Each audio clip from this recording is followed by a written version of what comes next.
जी खड़े हो गए और जवाब दिया, वशिष्ठ जी आप तो अपने चेला की अपने मोचे ही बनाई कर रहे हो, शायद तुम्हें पता नहीं है। तो क्या बोले?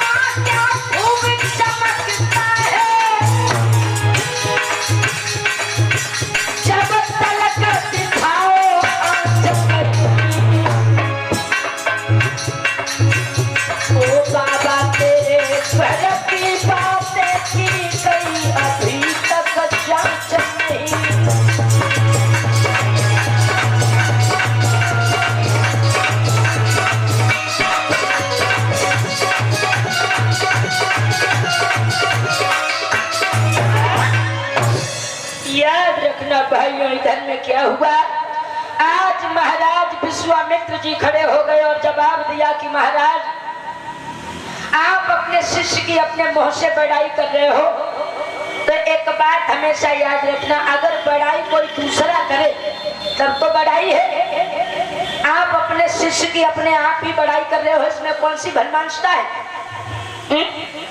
और मुझे लग रहा है कि अभी तक आपके घर की जांच नहीं हुई है।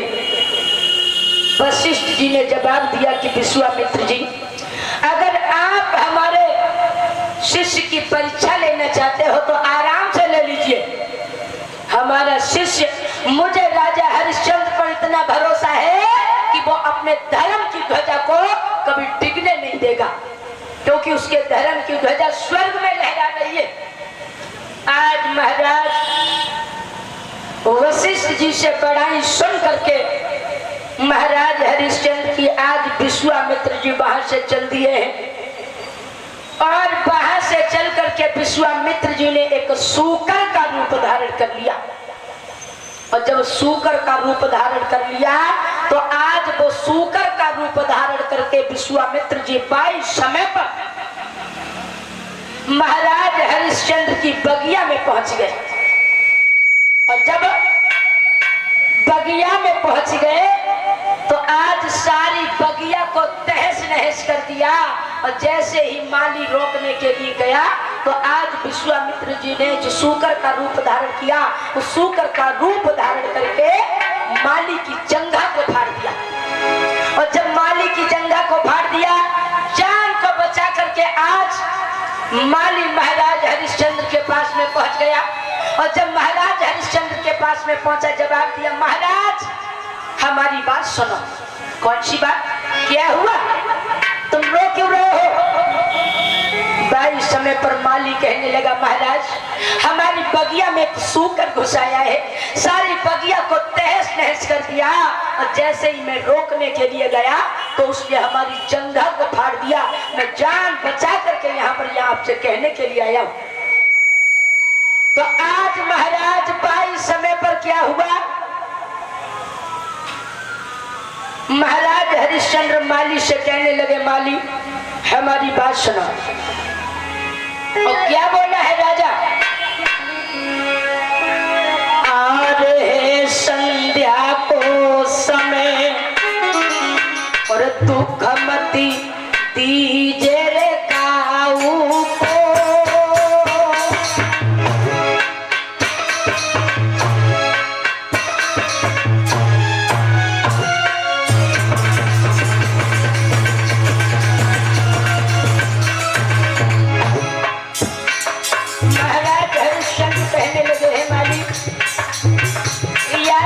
शाम का समय हो गया,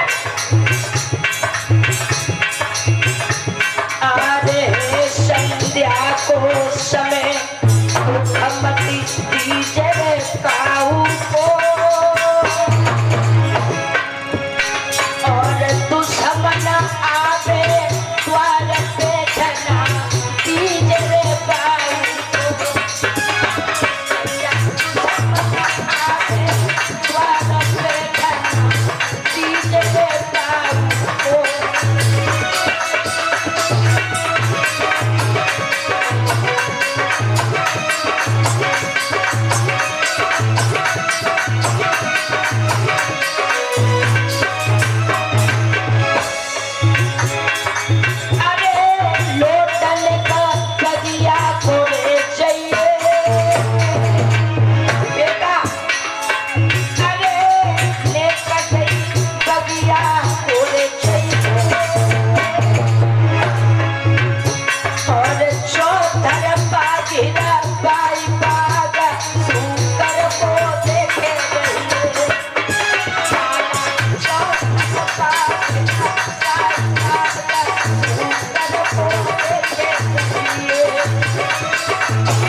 इधर में क्या हुआ, महाराज हरिश्चंद्र कहने लगे माली, अगर शाम के समय दुश्मन भी दरवाजे पर आ जाए तो उसको भी बैठने के लिए जगह दे देना। उसी समय जवाब दिया कि बाग में जाकर के सारे बाग को घेरवा दो और मैं सुबह उठकर के बगिया में आऊंगा और बगिया में आकर के सूकर का वध कर दूंगा। आज माली उस बगिया को देखने के लिए पहुंच गया है और इधर जब पूरब दिशा में भास्कर महाराज ने अपनी आंखों को खोला तो उसी समय महाराज हरिश्चंद्र ने फौज सजवा ली है। जब फौज सजवा ली है तो महाराज किस तरीका से चले हैं, किस तरीका से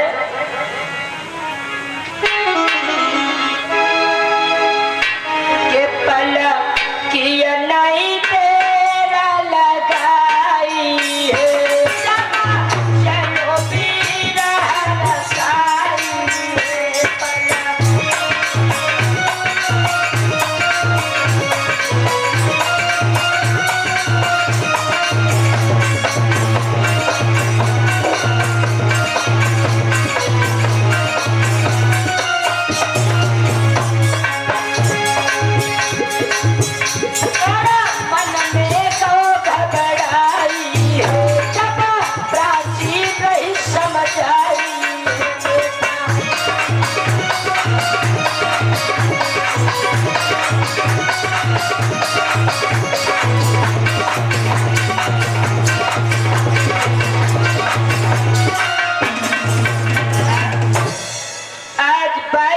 पल। महाराज हरिश्चंद्र ने फौजों को सजवा लिया और फौजों को सजवा करके महाराज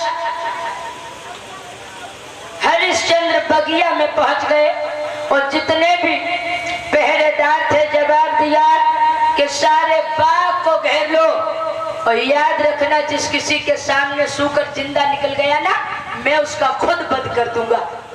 आज महाराज सारी बगिया को घेरवा लिया और इधर विश्वामित्र जो सूकर का रूप धारण किए हैं, विश्वामित्र जी सोचने लगे अगर मैं किसी के सामने से निकल गया तो वो बेमौत मारा जाएगा।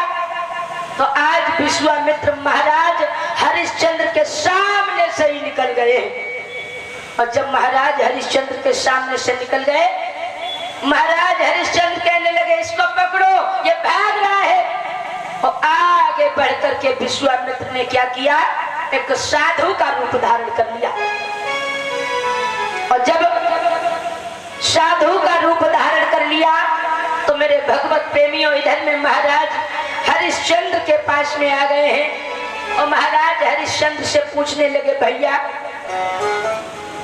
आपकी इस अयोध्या में हमने एक राजा का नाम सुना है जिसका नाम है दानवीर हरिश्चंद्र।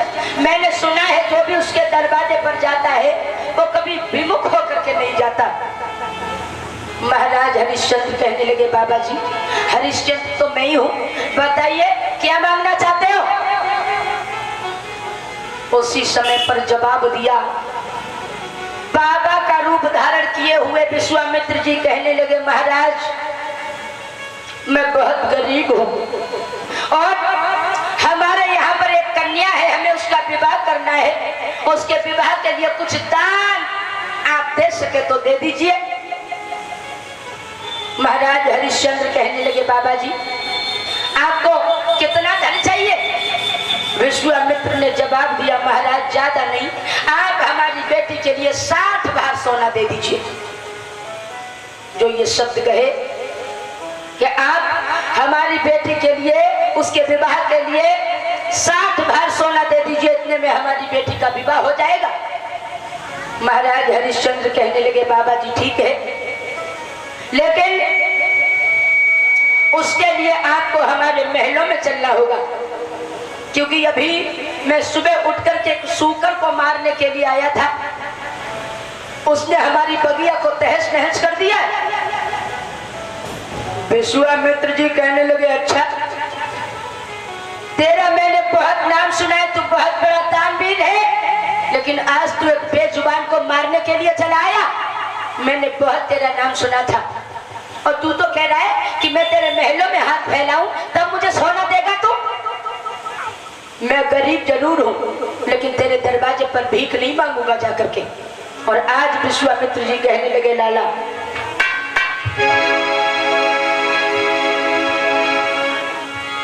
के टोटा किसी के घर ना चाहिए और सबसे पुरोहित टोटा और लुच्चा गुंडा नाम धराए बेईमान बनाई दे टोटा।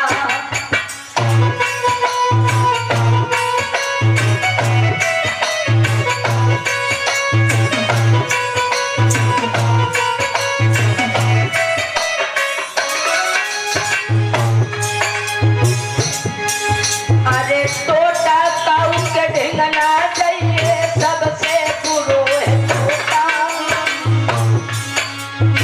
टोटा काऊ के ढिंगना चाहिए सबसे पुरोहित टोटा और लुच्चा गुंडा नाम धराए बेईमान बनाई दे टोटा।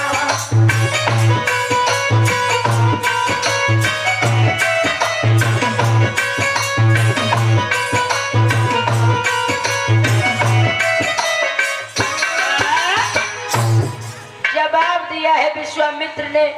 महाराज हरिश्चंद्र से कहने लगे राजन मैं गरीब हूं और मैं तो यही प्रार्थना करूंगा कि परमात्मा अगर किसी को बेटी दे तो उसको गरीबी ना दे और अगर गरीबी दे तो उसको बेटी ना दे। आजकल महाराज बेटियों की बड़ी दयनीय दशा हो रही है। भाइयों अगर बेटी का विवाह करने के लिए जाओ तो लड़के वाले इतना दहेज मांगते हैं इतना दहेज मांगते हैं कि महाराज वो लड़की का बाप पूरा जीवन निकाल देता है लेकिन अपनी बेटी के ससुराल वालों का पेट नहीं भर पाता है। महाराज और कवि ने अपनी कल्पना में भी कहा है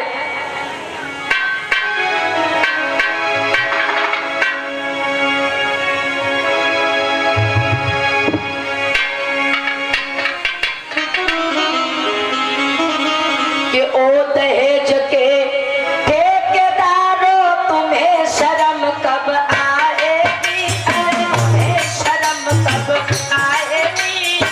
ये दहेज की बीमारी भारत से किस दिन जाएगी। ये दहेज की बीमारी भारत से किस दिन जाएगी।